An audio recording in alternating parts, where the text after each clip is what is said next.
Well, welcome to another episode of Let the Truth Be Told. My name is Sean Williams, and I'm sitting here once again in the studio with my dear friend, Hub, a.k.a. Brother Burnett, Minister Burnett, Coach Burnett. I really appreciate you pausing your day to be in the studio with us once again. Ian, thank you for all your technical support back there in the rear. Really appreciate it. Jason just got up out of here. He has some other things to do, but I do appreciate the Lord giving us another opportunity to be in front of the studio. Is it Ed Gray? Retirement? Shout out to Ed Gray from Big shouts out to Public Works. Is it Ed Gray, Ethan? Ed Gray? Yeah. The guy who's retiring. I'm not sure. Yeah, Mr. Gray. Okay. Mr. Gray. Okay. Well, big shouts out to him. Job well done and retiring. So great job. Just continue to move on through the program. I thank the Lord for everybody that pause every single Sunday and that watch the program, that come back, give us their feedback on what we're doing for the community, all the assistance that they give us, the encouragement that they give us to be able to get back in the studio and do this once again. And so hopefully we're making an impact in the community. We're making rattling the cage, or rattling those brains to make everybody get out and do something a little bit different. A little bit different. A little bit different. Yes, sir. Just a little bit. Just a little bit Brill different. cream. Hey, man, that's what. A little dab of dew. Hey, that's how change happens, man. Sir. Just a little bit. And so I thank the Lord for it. Hub, introduce yourself to the Herbert Burnett, viewing audience. A.K.A. Hub. Just here with Sean. Shout out to Eric Masterson Dixon for all his years of service in the community. He usually give me and you a play-by-play about the show. One of our great supporters. But I'm just glad that you continue to give me a privilege to sit next to you. You're doing a lot of positive things in the community, and we got a treat for him today. We're going to try to kill two birds with one stone because we got a lot going on in the community that you want to address. But we also want to kind of like do an interview of you. So we're going to try to do both. Okay. And so we dialogued a little bit about what we have in store for you guys that listen to us. Big shouts out to everybody that listen to our radio program on Sunday mornings on WEFT. Appreciate that. Everybody that patronize our local business, appreciate that. So we really thank you for community support. So let's dig right into it, man, because it's funny how time flies when we're having fun. And so we're definitely having fun with this. We have a lot of issues that's going on in the community, not only nationally with this political climate that we're dealing with and the division that's going on with racism and the bombing, the bombs that have been distributed throughout the country to very prominent political figures throughout the United States. But we also have our own individual problems going on throughout our community that's been plaguing our community. And so I'm going to get into a little something that I wrote up for you guys. Bear with me for a few minutes, and I'll give you the backdrop of what we got going on for today. So I kind of wrote this up a little bit earlier. How do the rat get out the trap? And when I describe rat, the rat is that we're going to use today as a metaphor that we'll be using as an example of a person that's stuck in a situation or a problem. In June, we have had more than 50 shootings, and I think the number of shootings have increased to almost 80, and we're in the month of October. Within Chicago just the other day, there were more than 20 shootings in one day. What's happening in the African-American community? We have a decreased, in my personal opinion, we have decreased our value of life. The News Gazette article recently had wrote an article that said that most of these local shootings have happened around the dozens of churches clustered around our areas where the shootings have occurred. The shootings have increased till the point where just here recently, 16-year-old David Sankey was killed. And our youngest victim just the other day was a 12-year-old girl quietly at home watching television. 12 years old? 12 years old. Young lady shot in the leg. Funeral after funeral, we still, in the African-American communities, leadership and the community have done nothing. We attend funeral after funeral. And as I sat in the funeral at Howard's funeral, and Howard recently passed away for some health issues, I listened to a minister describe our heavenly experience after death. Describing it as being a heavenly paradise in which we should seek with gold streets, the streets lined with gold, and mansions everywhere for everybody.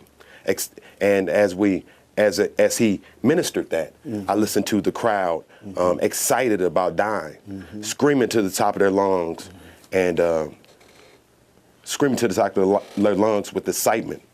And as I sat next to one of my buddies, I explained to him that most people are not that excited about living.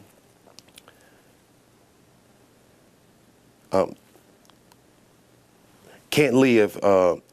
We cannot live in this lameness in the black community. For so long, that the lameness that we know has been, ongoing. The rat is in the trap. It's now become a syndrome. I call it a disease.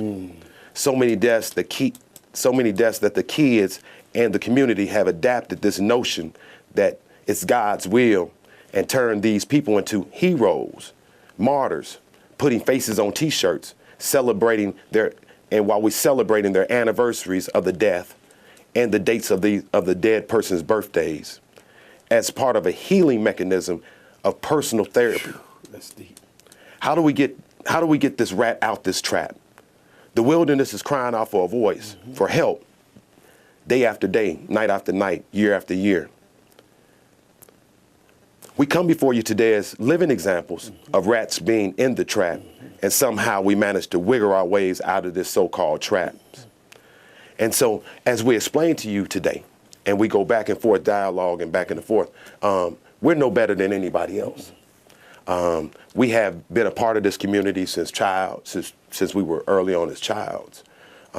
Somehow we've been able to figure something, a way navigate through the murk, the challenges of life.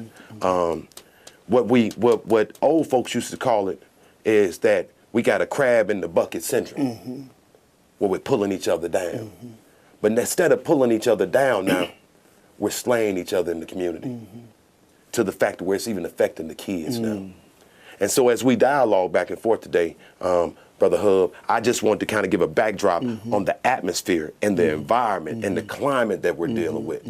As Pastor Nash explained it when Kewan died, the pot is on the stove and the top is shaking because the top is boiling and it's boiling over. And it done boiled over to the fact where we're fed up. A lot of us are fed up. For me, it was Rashidi Overstreet, good friend, mentor, coach, great help to the Champaign Public Library, Douglas Branch Library, assistance to the kids, getting murdered. For me, recently sitting at Darren Mitchell's funeral in the audience and being able to go up and really see that Darren will never be with us anymore. He'll never be able to be around his kids anymore, to be able to raise those young people and to be the great person that I know that he would want them to be. Yeah, that's good. And so I'm fed up. Yeah. And so I don't know about you guys out there, but I'm fed up. As I look at Miss Mary's eyes, as I see Peb's outcry on Facebook, I know they're fed up. And so I don't know what the other people in this occupation as funeral home owner and directors did before me, but I know that I'll help all families deal with this situation. But at some point, let's stop this process, because like I called it out about our local churches, organizations, pastors, leaders throughout the community, when is enough for us to be able to pause and say enough is enough. In Iraq, logistics is runs the morgue, and so after going in the morgue several times, it started being, death was like spit in the wind, and so I didn't want to go in there no more because of that, because death meant anything. And so that's what's happening in our community. We're getting desensitized. Immune. Life is nothing. Okay, another one. Let's fry some chicken. Let's get some shirts. On to the next one. Okay, this one hit home, so let's march. You know what I'm saying? All Julio came and tore it up, man. Oh, man, we're about to change. That effect lasted, and then it's back to business as usual. 2 points I want to make. That was very awesome, what you read. You talked about the major churches in the area that the News Gazette talked about. I couldn't help, and I promise I ain't going to get on my soapbox, but I couldn't help but to think about the major church that raised us, which is Douglas Center, that always had a strong African-American male at the helm who fathered the whole community. And sometimes when I look at how things are going on, sometimes I feel like it's strategically set up to fail. Because when you I won't even get on that. I'm gonna leave that alone. But I couldn't help but to think about that. Yes, a lot of major churches, but the major church that raised us was Douglas Center. And Big Mike and Ralph and Nate Dixon, all these guys were fathers to the whole community. It's not like that no more. And the other thing, you reminded me of a sermon that I preached one time. What on earth are you doing for heaven's sake? While you so in a hurry to get down the streets paved with gold and mansions, what on earth God got work for us right here. are you doing for heaven's sake? Are you leaving any kind of legacy? The wealthiest place in the world is a graveyard, because books that was never written, songs that was never sung because of procrastination. And so I just wanted you struck a chord with that. But the title today is How to Get Out the Trap. When the rat's in the trap, he don't need nobody standing over him saying, how you getting in the trap? What you doing in the trap? What, man, I can't believe. He needs some help. He or she needs some help getting out the trap.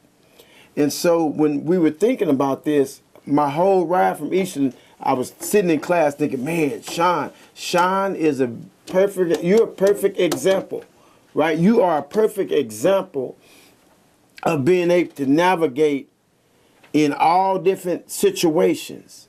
And so a lot of these guys could really, really take a page out of your book. Nobody gave you anything.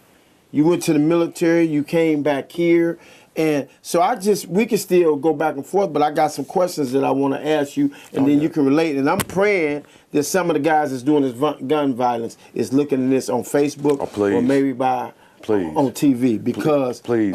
I'm going on record and saying you are a perfect example of some of these guys being able, learning how to navigate. I mean, you ran the whip, and that was Grand Central Station for the hood. You know, Brother Hub, I appreciate you wanting to interview me, and so to speak, because I probably never really sat down on camera and had any type of interview, even in this program. And I've been doing this program for years, even on my radio program. I've been doing that for years. And so many times people think they know you. Yeah.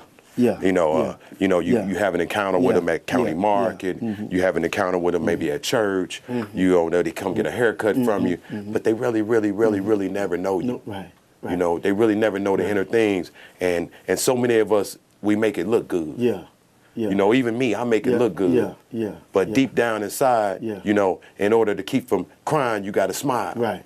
And I wouldn't say make it look good. You make it look easy. Maybe good too, but you make it look. But see, when things look easy, it's because you in your purpose. Right. You in alignment. But it ain't easy. You in alignment with God, and it ain't easy. It ain't easy, and that's what they need to know. So I was the rat. In the trap. And some days I'm the rat in the trap. So we're gonna talk about these challenges, these triumphs, these hills and these valleys that life take you through.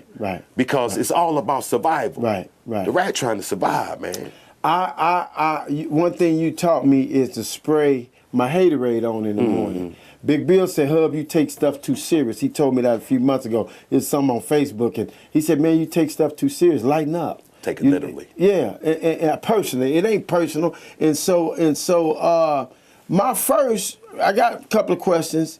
First of all, I wrote, and the beautiful thing, we just really made this decision. I just proposed this to you yesterday. Let's start it out from the beginning. Yeah. Started out from the beginning. Yeah. So first thing I wrote is you were very instrumental to me coming back home. When things didn't go the way that I wanted them to go after I got back from Iraq and I wasn't mentally stable as I need to be, and I made a decision that, man, this ain't going the way I want it to be.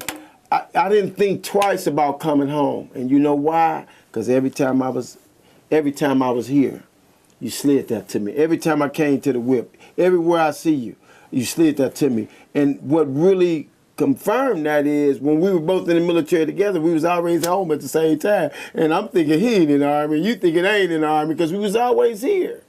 And so you were very instrumental to me coming back home. Just elaborate on why you are so committed to Champaign-Urbana. You know, Hub, one of the best gifts that you can ever do is give back to your own community. Mm-hmm. I thank God for being able to put me back at home mm-hmm. in my community. Mm-hmm. So I feel obligated mm-hmm. to get back into the community. Mm-hmm. You know, one of the things, even in shows that we watched mm-hmm. as kids, mm-hmm. Was Dorothy with the Wizard of Oz and Dorothy in the Wiz. Mm-hmm. And ain't no other place like home. Ain't no other place like home. One thing about me and you, we mama's boys. Yes, sir. Yes, sir. The door always open. True story. The door always open. Always. So when we fall down and can't mm-hmm. get back up, mm-hmm. mama always gonna say, boy, come on home. Mm-hmm. So when you done failed all around mm-hmm. the country, mm-hmm. ain't nothing wrong with failing. Right. Because you got to come back home to get some support, That's get more strength, mm-hmm. get a good meal in you, mm-hmm. get some faith back, mm-hmm. built up back in mm-hmm. you, so that you can live the fight again. Mm-hmm. So ain't nothing wrong with coming mm-hmm. home. Mm-hmm. But so many people don't want to look like failures mm-hmm. when they come back home. Right. I came back home walking. I walked everywhere I went. Working down at Tea Shop, mm-hmm. over at Mr. Henry's, mm-hmm. Mr. Eden them showing mm-hmm. me how to use a razor, mm-hmm. fine-tuning the craft that mm-hmm. God had put up in mm-hmm. me. But I had to start back over. Mm-hmm. Ain't nothing wrong with starting back over. Mm-hmm. Mm-hmm. You know, but we like to laugh at folk. But see, let's draw it back. Let's draw it back to the beginning. Real quick, because it's in my spirit. So we got some Thundercats that might be watching, or they might see it on Facebook, or they might be see it Sunday night. And a lot of them don't have no hope. They can't get no job, right? No meaningful job, because they convicted felons, or whatever the case is. And so one of the reasons they can just go blast the next man is because when they wake up in the morning, see, we got some whys. We got some whys, W-H-Y, to why we get up in the morning and spray our haterade and go out there and do what we do. Some of these guys ain't got no whys. All they doing is they getting up, listen to some music that's telling them to go shoot somebody, maybe smoking a little bit, drinking a little bit. They don't have, and so where did you, I know your mom, I know that was one, but where did you deep down, when you got back in, you felt you was a failure, where did your hope come from? So let's go back, and I even want to go back further than this, okay. because we got to stop hitting the top surface of things, yes, in the middle of the stuff, yes, and sir. Go back to the root. Yes, sir. Okay, because the root is where it's either helpful or it's hurt. Mm-hmm. Okay, but the values, mm-hmm. you gotta have some value, yes, man. Yes, you gotta have some want to. Yes, sir. Yes, by sir. Any means necessary, yes, is what Malcolm said. Yes, sir. You gotta have by any means necessary. Mm-hmm, mm-hmm. You know, and so my brother Joe used to beat me in the chest. Mm-hmm. You know, because he was the father figure at the household mm-hmm. then. Mm-hmm. And he'd say, Sean, treat yourself special. Mm-hmm. I almost get teary up. Mm-hmm. Because he'd say, treat yourself special, because ain't nobody else gonna treat you special. Mm-hmm. And so those are the things that I always reflect on mm-hmm. when the tough get going. Mm-hmm. When tough times happen, mm-hmm. I always gotta remember, man, you special. Mm-hmm. You more than the conquerors, mm-hmm. what Bishop Gwynn and mm-hmm. all those people poured into me. Mm-hmm. So if you more than the conqueror, you God connected. Mm-hmm. I don't just go to church just to be going. Mm-hmm. I go to get something, because it's something that's being offered. Mm-hmm. I don't care what's on the left or to the right. Mm-hmm. I'm trying to grow, man. Mm-hmm. People got to stop playing in life, man, because I'm telling you, the most serious place in the world is the graveyard. Mm-hmm. The most serious spot to be at is on that front row. Mm-hmm. and you miss Yvonne and got your son that got killed. Or you Rashidi's mom, your son, or you miss Damian Henderson's mom and your son. That's the most serious place in the world. And ain't no turning back, ain't no coming back. No, it's over. You know, it's over with. It's over no with. joke. Yeah, it's over with. And we laughing at everything. We think stuff funny. That ain't funny. Life ain't funny. You know, people dealing with serious issues. We run around here laughing, thinking it's funny. When we don't know, batter up. Batter up. We don't even understand batter up. We don't know God about to pull the most precious gift in your family. You know, young girl sitting in here 12 years old doing what she's supposed to be doing, bullet go through the house, shoot her in the leg, it could have been her head. And we ain't in a crisis situation, in a mobilization situation. We still letting Chief do what Chief do. Come on, cut it out. We ain't over there crying. We ain't out there trying to put some Crime Stopper money together, our own money together. But we around here in the latest gear. Now we need to be putting some money together to be able to get somebody to say something, or you ought to have so much value in the community you don't even need money, because that ain't snitching.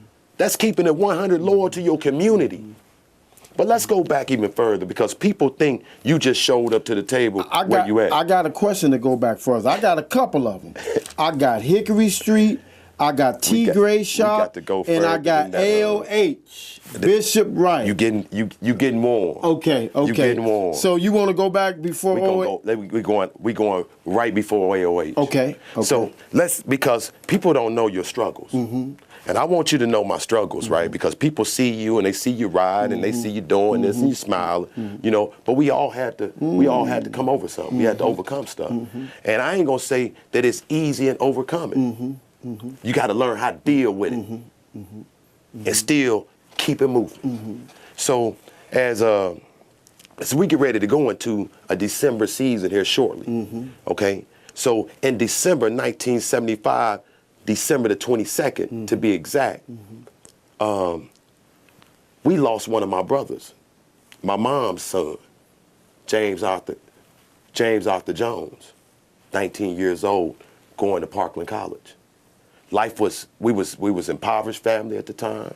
Life wasn't so good, and so you know, he was struggling. He was going to law school. He was going to old OIC. We had resources back then. OIC. We knew we can go to the old OIC. He was going to the old OIC. He was a great painter. He used to take me as a kid to the OIC with him because it was great to bring your little brother with you and go sit down and watch what was going on. I believe the old OIC was yellow. And so he was going through some issues, and the spirit of suicide came upon him. Me and my other brothers and sisters on a Sunday after church, we ran downstairs. His mother Hattie and my mom went to afternoon service, and we found him. And we went out next door and got John Hannon and Aunt Maud Hannon. They went to Mount Olive and St. Luke at the time, and Uncle John got him down and came back upstairs crying. That was the first real death that we had encountered. I was 6 years old. He was 19 years old. That was the first death that we encountered. Hard to deal with. Even to this day, hard to deal with. Shortly after, Granddad passed away in '77. Shortly after that, my brother Rap was killed over on campus at the fraternity fight or something that went down. He ended up catching pneumonia and died over at Burnham Hospital. You know, years later, you know, me and my brothers were Hickory Street and gang. You know, my dad was a great guy, hard worker. You know, but he raised my stepbrothers and sisters, and I love them to death, and I know hard shakeups there. We raised our family as a jailed family, and so as we interacted with each other, you know, as we're trying to figure out our way as young folks, you know, and do what young folks do, you know, because what these young folks is reaching out to, and I got sentiments with them, because you're trying to figure your way. You're trying to look at role models in the community, guys that look like you, that act like you, and you're trying to mimic them and what they're doing in the community. So some of these guys are, you know, come from good households, but they trying to mimic their buddy. They might wish they was the other buddy, but they trying to mimic them. And so as I seen my other brothers and them, they gang banging and stuff, you know, let me go ahead and pick my gang banging spirit up. You know what I'm saying? And get in where I fit in there, because at that time and in that climate, you had to be about something to be protected. So I had to go with my people. You know, so we had that era of that until I realized what that was. You know, like the character in the Bible said, you had to come to yourself. And I had to realize, man, these guys ain't on a croon. Let me get away from this. You know? And so during that era, we had my brother Danny, he got killed in the penitentiary. Cowboy. Cowboy, you know. Earlier before that, you know, right after that, my brother Ricky died, you know. A lot of that. So, you know, we had that happen, you know. And so, I mean, we dealt with a lot. We dealt with a lot. I mean, we had gun violence going on constantly with the different groups that was going on throughout the community. And in order for me to get away from there, you know, but one of the good things, and you just went to it, one thing, and that's why I always tell these grandmamas, man, make them grandbabies go to church. Because during this murk, you know what I ran across? AOH, down the street from the house, seen some more young folks doing something else, which instilled into me, man, come to yourself. So I learned some biblical principles as a young kid. Elder Wright came into town. He started taking me places. Cleveland, Ohio, playing the drums in Chicago. You know, Harold came into my life, playing with the Golden Stars. You know, some of these other quartet groups. So on Sundays, when everybody else was hooping, I was at church, getting some stuff instilled in me, because God knew I was gonna need some during this season. Yes, sir. Yes, sir. And so when I come back with something, thy word I have hidden in my heart, that when my brother Joe say, Sean, draw the line in the sand, what you stand for and what you don't stand for. You gotta have some rules and something to govern yourself. And so early on, those things were instilled in me, Brother Hug. And so as that was instilled, and as we move forward, and one of the things that made me and you make some moves is that we realized we got to get up out of here. And the one way to escape, the rat got escape, was joining the military. And I escaped and went to the military. Best decision I ever made in my life. Best decision I could have ever made in my life. And all my brothers, I had to sneak and go to military while my mom was in Indiana Law School. Wow. Because she wasn't going to let me. I was the youngest. Everybody else had went to college. My sister, U of I, my brother, all black college, Wilberforce University, Timmy Parkland, and Teddy SIU. And I'm talking about I ain't going to college. So I had to sneak and join the military. Best decision I ever made. You know, I look at the leaders or the so-called leaders around here in all different spaces, man, and I cringe. I cringe because we sleep at the wheel. But so we talked a little bit about AOH. We probably only got like 30 minutes left. So, but I do remember your story you told about playing the drums and they tried to pay you. Oh man, no, that came later on. Yeah, that came later on in adulthood, you know. Okay. And so, my personal opinion is that, man, God give you a gift, man, and you got to share it, and that gift should be shared for free. Yeah. Yes, they want to bless you, gonna bless man, you. You shouldn't be getting mad. You shouldn't put a dollar amount on a gift that God then gave you. What if if you get into an accident and you can't use your limbs no more? And the flip side is, because I know a lot of musicians, the flip side is that when they do stuff for free, they try to use some people try to use them. I understand. It's something on both sides. I understand the balance. But what about this house on Hickory? We talking about humble beginnings. Oh man.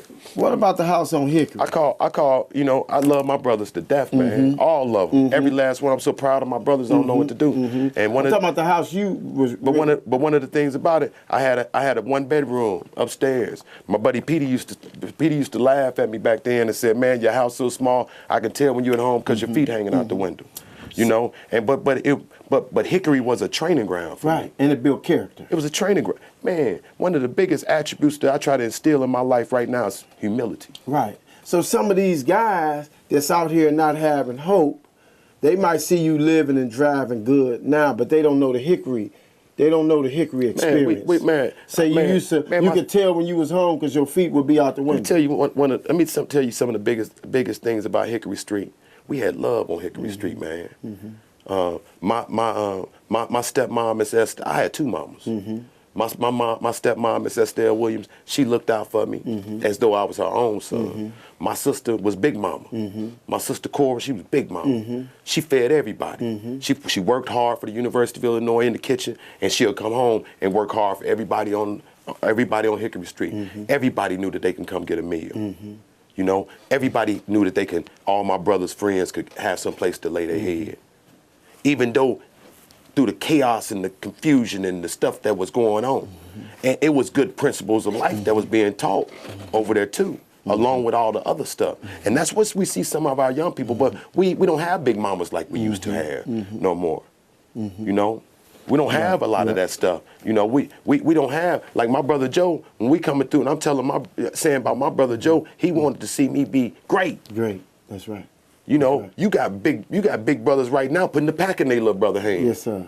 Yes, you got big brothers right now driving them right to the place of chaos. Joe joined the Army and went to National Guard in the summer and came back with the biggest boom box in Champaign-Urbana.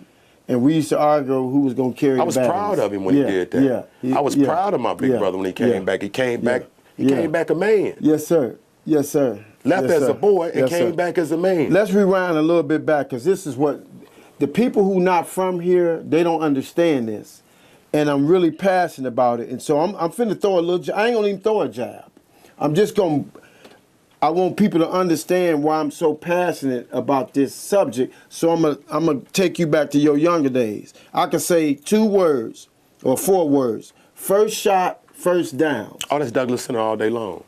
That's Douglas Center all day long. You know, back in the day, when we was, all of us was great in sports because we played strikeout.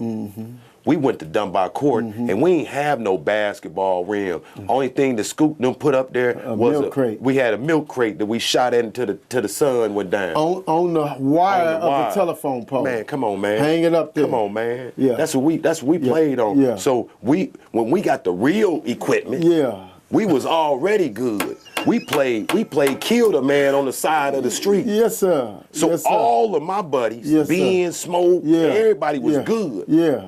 But the schools only picked a few. Yeah. A few of the guys. Yeah. So very political. You know, it was very political.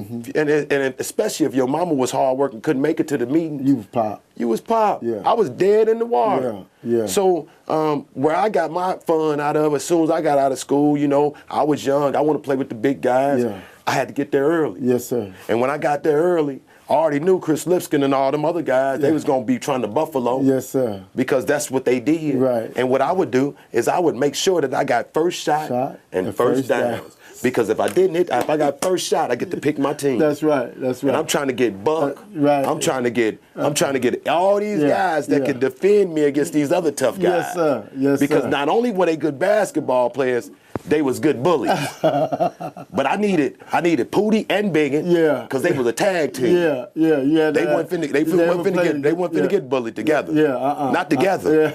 So I needed that. Yeah. And so those were. And you know, when I looked at Mark Williams and all these guys and Blue Cheese and all these guys, those guys were guys to help develop us. Yeah. So, you know, when I look at what's going on in the community, you don't have those guys directing these guys. Right. Because when I got back from the military, each one of those guys, Kevin Wood and all them guys, man, I'm proud of you, Sean. Yeah.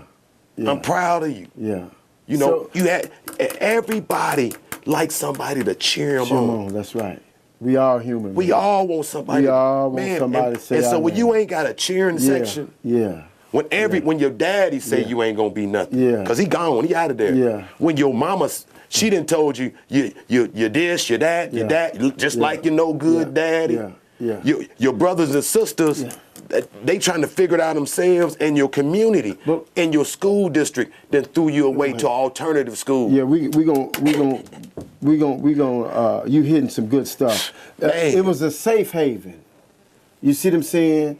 You had Big Mike. Oh man, you had Nate. Ralph. You had Nate. Walt. You had Walt. I had all these strong African American men that we all could call daddy, and they would check us. And let me tell you the good thing about our era. We had more than one space. Yes, yes. So we had the Douglas Center. Yes, sir. And because of my people, Yeah. and we was some tough, my folks was some tough folks back then. Right, right. I had a great hood pass. Right. I had the freedom to travel from Lakeside to King's School right. to across Bradley the Park, tracks to Bradley Bradley Park McKinley. and Bradley McKinley. So we had, not only could I go across over here to Douglas Center, Right. I could also go to the boys club and be Right, safe right. and get mentorship from CC, Right, Jackie, Sut. Yeah. So True story. I was able to get a little love over True there. story. And not only when that wasn't jumping off, I could go over to King's School to the Shooting Stars with Mr. Pelmore. Yeah, and all Jeff them- Williams, Dad, Ernie Williams, all them guys, and Charles Gary. Man. Oh, we had a village, man. And we had a village. Even though our radio station only came out once or twice a week. Sunday night. Ernie night, Westfield Ernie sold out Westfield. from 7 to 12. Yeah, and a couple more of them, DJs Yeah. that used to jump out there. Yeah, You know, yeah. we look forward to Yeah, that. in the That was a 70s. message to the community. Yes, yes, and we look forward to hearing And we looked forward to that. Kind of like people look forward to hearing this. You know what I'm saying? Yeah. So we valued the stuff that we had. Yeah. Now we have devalued and trying to destroy Yeah. the small stuff we do have. Somebody came to me, and this is a commercial. Somebody came to me and said, "Man, you and Sean, y'all got a unique show." And I said, "Well, it's Sean's show." He said, "But it's unique, man. Y'all ain't afraid." He said, "Man, what is the substance behind the way y'all roll?" You know what I told him? We own our own. We own our own. We ain't gotta ask Mother May I.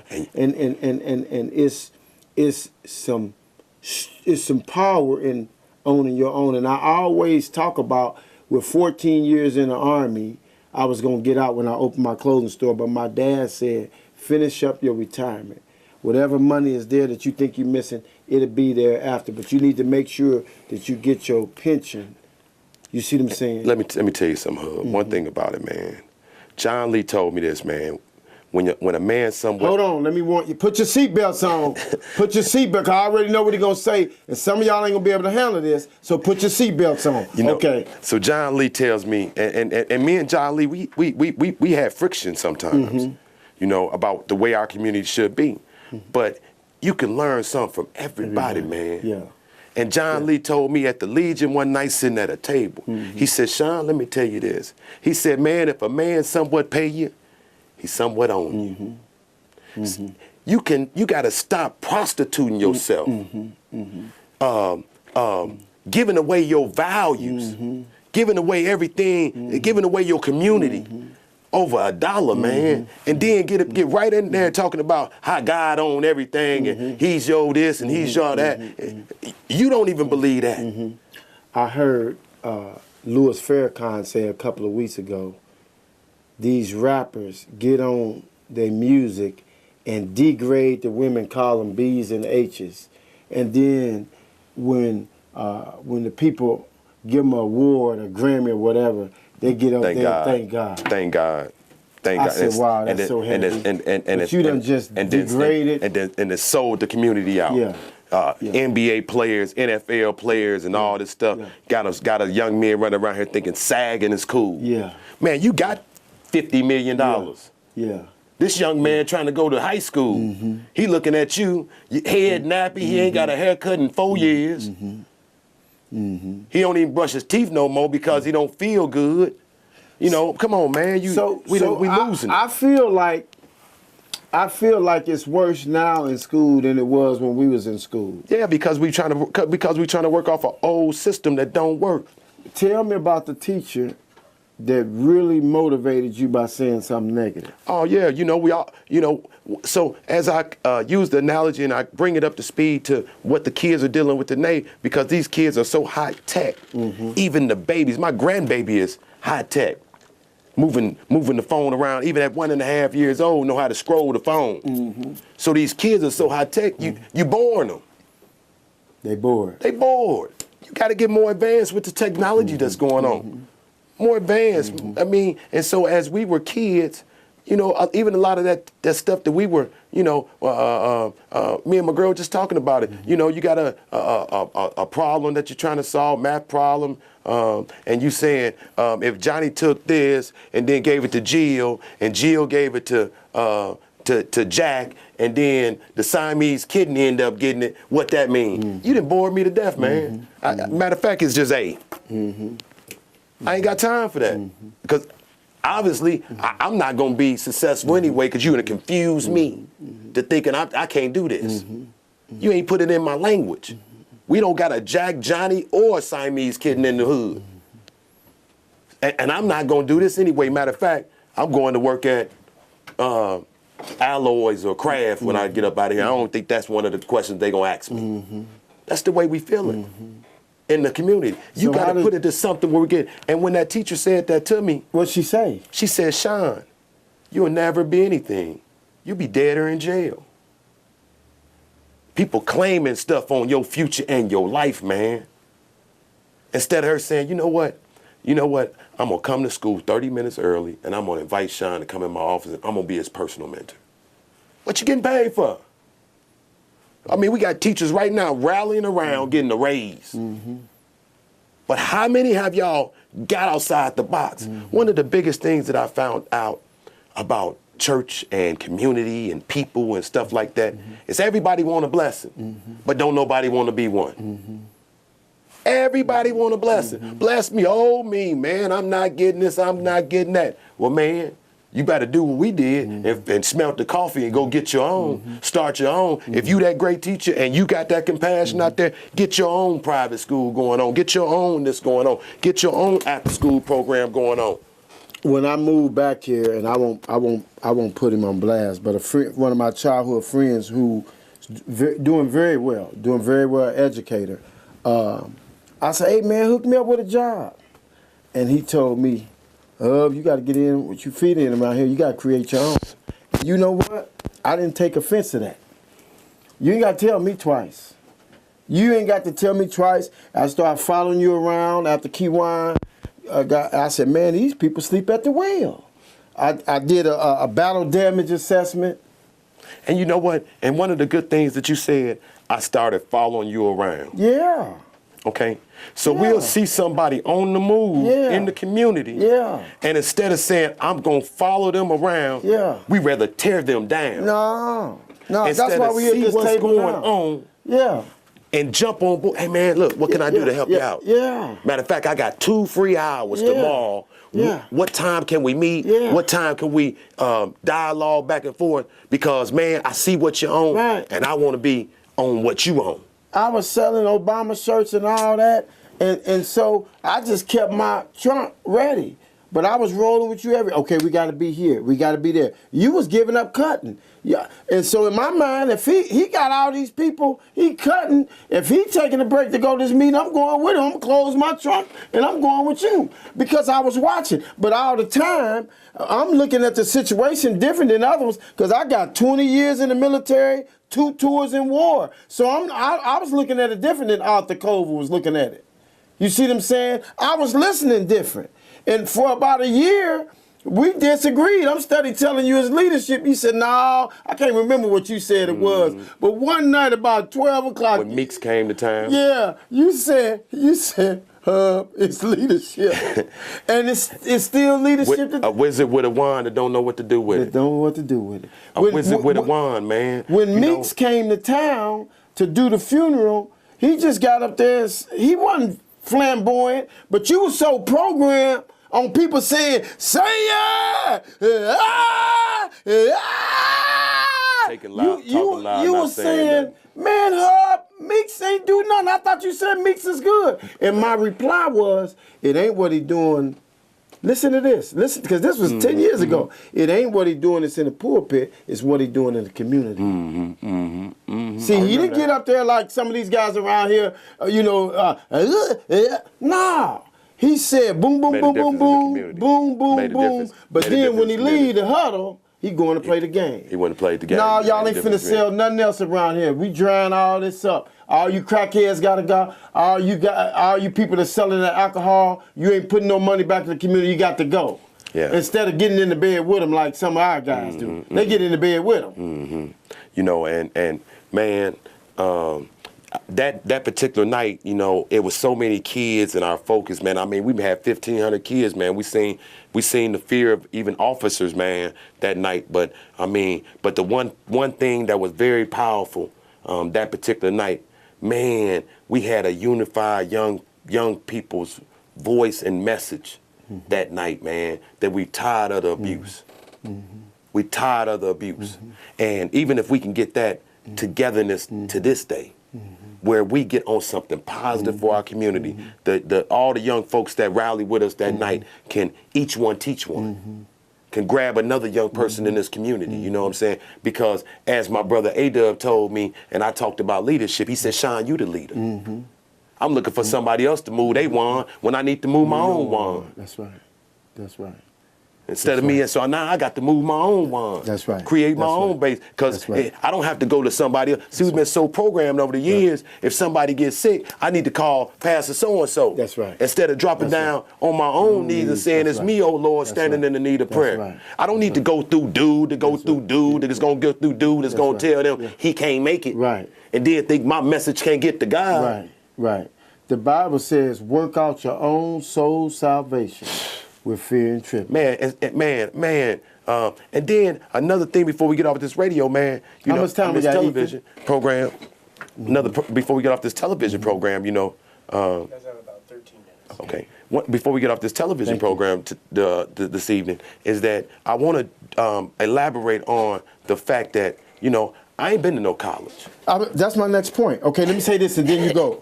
So, you know, you have been to college because I'm an Army recruiter and I know everybody that joined the Army, basic training is worth about 8 college credits. Depending on how long your AIT is worth between 50 and courses. 60. BSEP courses. Yeah, and so you have been to college. You might not be degreed, but one of the things, education is the new currency. I didn't say a college degree, but education is the new currency. You can't cut no hair, right, without education, because you got to have a license. You can't sell insurance, right? You can't sell insurance without having a license, which is education. You can't run a funeral home. You can't be the owner of the funeral home and keep up with all the policies and procedures and the new changes without no education. So, talk to me. So let's roll it back to military principles that was instilled in us. Honor, respect, dedication, discipline, loyalty. You know, all of these different traits. Them should be human principles. And I don't know if they teach that in college, but we learned it in the military. Teamwork. Commercial, real quick. Every team that I've coached, both in Texas and here in Essential and when I was a head coach at Urbana, every year before we touch a basketball, I assign players words based on, okay, he might be a leader. Okay, he's a team builder. And so, and they had to do a 1-page report on those words. And I'm already knowing, Sean, that they going to come up sometime in the season. I'm sorry, go ahead. So words got to stop just being words. Yes, sir. And it got to be a way of life. Yes, sir. Yes, sir. Words got to be a way of life. Yes, sir. And then as you taught me, you got to have some want to. You got to have some want to, man. If you so cool and lame into doing what you've been doing and getting what you've been getting, then that's cool. Right. But I had a dude in my barbershop to say, man, it's too hard out here. Man, I'd rather be back locked up. Because I ain't got to take care of wife and kids and get a job and do this. Man, you dead. You dead. You dead. Yeah. You know, and there's so many of us that done died at the age of 20 and ain't finna get buried to be 70. Now you're in the way. You're in the way. For 50 years. Now you in the way. Now you become a hater, you envious, you jealous, you tearing people up, you just negative. And then got nerve enough to go join a church with a place where we coming to get hope, and now you on the door. hater, negative, ain't got healed, bitter, mad, frustrated, and you the part of the welcoming committee. Ain't that something? Then when it got a position, man, it's me, oh Lord, standing in the need of prayer. Heal yourself first, man, so that you can be a blessing to others. Because the only way that you can get a blessing is by being a blessing, man. Yeah. That's the only way you can get a blessing, man. Yeah. I mean, I came back to Champaign, one shoe on, one shoe off, and my mama. What was your first car back? Trans Am or something? A Camaro. A Camaro. Yeah. A Camaro. You said and the stereo system cost more than the car. A Camaro. And the door was broke, and I had to reach out the door and open the door like that. Yeah. And Petey and them used to laugh about that. Yeah. You know, ain't nothing wrong with folk laughing at you. I laugh with them. LeBron James, my best Caucasian friend in the whole wide world, Steve Schaefer's up in Chicago area. We've been together since '69, and he inboxed me again last night. He said, "Look, Hub, I'm sending you. You need to look at LeBron James. This show. It's called The Shop. It's in the barber shop." Right. And one of the things that LeBron them said last night is that. They was talking some good stuff. I just don't like him doing all the cussing. Yeah. He cuss a lot, but one of the things he says, man, them guys you talking about, they come in the barbershop, they ain't even trying to get no hair. They just trying to suck up some air. They ain't in line to get no cut. They trying to talk about you. Hey, I mean, it's a fun space. Yeah. It's a neighborhood space. Yes, sir. And I miss my barbershop for just that reason. Yes, sir. But I want to go back to education before we got on it, because a lot of our educated people, you know, once we get to a certain level, then we forget about those other things that I talk about, those traits and those attributes, because we can't be no big eyes and trying to look down on folk. So humble yourself and have some empathy for others, because of the fact that, because a lot of times we up here, we missing some things too. I'm gonna be and so we missing some things too. I'm gonna be totally honest with you. I was going down to Eastern about 2-3 months ago. I said, Lord, I don't need this. I got a lot going on back there. I got about 4 or 5 different incomes I'm working on back there. I don't need this. The teachers that's already certified in some administration, I done forgot more than they know. I don't need this. He said, I need it. I need it for my kingdom. Because some of them teachers that got certification gonna work for you. But they ain't gonna work for you if you don't have this paper. And respect some of the things. And respect some of the things. You got to have that paper. I understand that. And so that covers 2 ways. The other part that covers is because I don't have a certification right now. You hear me?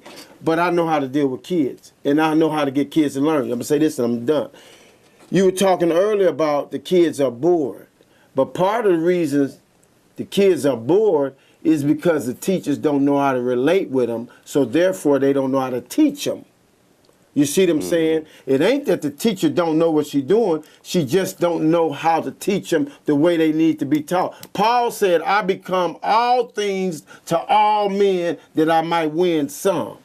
Okay, and so in closing out, Hub, this is what I want to tell you on that. I agree with that. You said that's what I want to tell you. I agree with what you're saying. Yes, sir. On that. To a certain extent. To a certain extent. Okay? Because my grandmama, and we just got off the phone with Bo Pete. Yes, sir. And his grandmama instilled into me, excuses ain't nothing but a dressed up lie.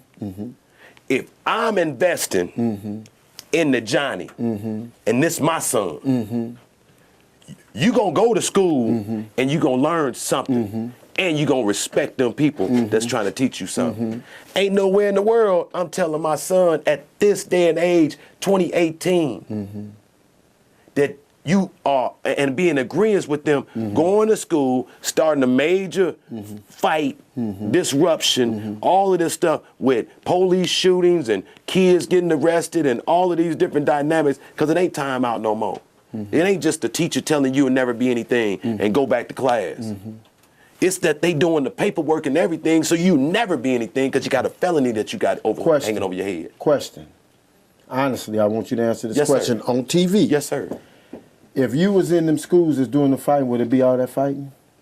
Well, that's because I ain't gonna say it wouldn't be none, but would it be all that fight? it is. But you ain't certified. You know what? It's because I can emulate what the kids are going through in the environments there. But we can't say all teachers got to be from the hood. I ain't saying that. You know, or I ain't come from saying that that. background Let and me all tell that. you something. Because Let me it's tell like you- law enforcement. It's let me like when we tell got you that. Hold on, it's like law enforcement. You know, one thing that Chief Finney said that me and Brother A-Dub all agree with, we ain't social workers. We're law enforcement. They ain't parents for your kid, so to speak.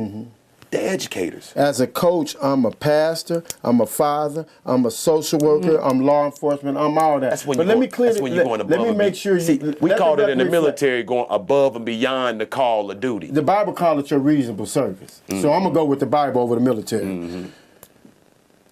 It's about 10 females at J.W. Ada. One moved to Texas. One is at Atlanta. But it's about 10 females, Caucasian, that if I had a school right now, You put 'em on staff. I'll put them on staff. 'em on staff. So you ain't got to be from and the so- hood. and so- but you got to have some what I part. said. Empathy. Got some empathy. So, hey, I thank the Lord for everybody that tuned into this program every Sunday night, man. I hope we had a great dialogue today that will benefit our whole community. Brother Hub, I appreciate it. Yes, sir. Ian, I appreciate you being our technical support behind the scenes, man. Thank you very much. Thank you guys out there, man. We got into some heavy dialogue. I'm over here sweating. Yeah. Man, because, but hopefully let me you pray say for this. me. Pray for me, and I'm going to continue to pray for y'all. Let me say this. You are one of the best examples for this city right now. Right now, I ain't talking about 20 years ago. I'm talking about right now. You are one of the best living examples for what's going on in this community. And so I challenge the guys with the guns to take a page out of Sean's book, but I also challenge the other side to look at the kids different, because you could have been one of them. But you had some people, whether it's law enforcement or church, you had some people that breathed on you. I definitely could have been one of them. You see what I'm saying? And so I challenge the other side, right, to look at them. I thank you very much. I'm humble for that, Brother Hub. I thank you guys for listening to us today and watching another episode of Let the Truth Be Told.